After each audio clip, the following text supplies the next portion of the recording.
يا جماعة، أخباركم إيه؟ فيديو جديد هتكلم فيه سريعا عن مباراة إنتر أتلتيكو مدريد اللي أنا بعتبرها هي أقوى مباراة في دور 16 نظرا للمستوى اللي بيقدمه الفرقتين الموسم ده. طبعا الإنتر مش محتاجين نتكلم عنه لمتابعي الإنتر، لكن أتلتيكو مدريد لو عايزين نبص على مستوى الموسم دوت هنبص مثلا على نتائجه مع ريال مدريد. لأن هو لعب ريال مدريد 4 ماتشات الموسم ده لحد دلوقتي، كسب ماتشين وتعادل ماتش وخسر ماتش اللي هو كان ماتش السوبر في الأوقات الإضافية. فإذا هما بيقدموا موسم مش وحش، قوي. آم، مفتاح فوز الانتر والتأهل لدور الثمانية بيبتدي من ماتش الذهاب.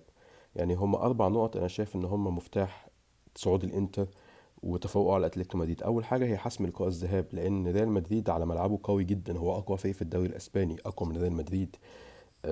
كسبوا 12 ماتش وتعادلوا ماتش واحد وما خسروش نهائي.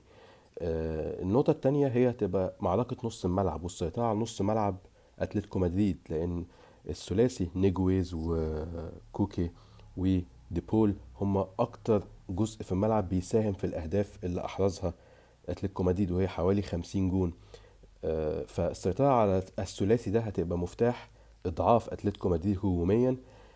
تالت نقطة وهي استغلال الأطراف بتاعة الإنتر اللي هي بتشارك بجزء كبير جدا في أهداف الإنتر الموسم ده، على عكس أطراف أتلتيكو مدريد اللي هي ضعيفة جدا هجوميا.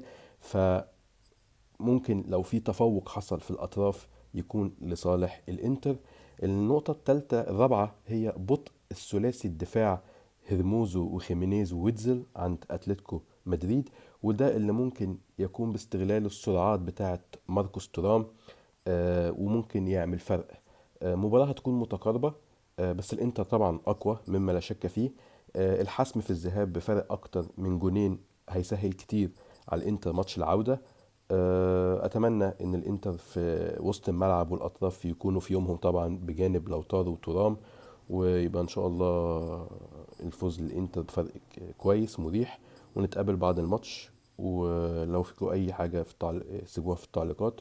وفورزا انتر.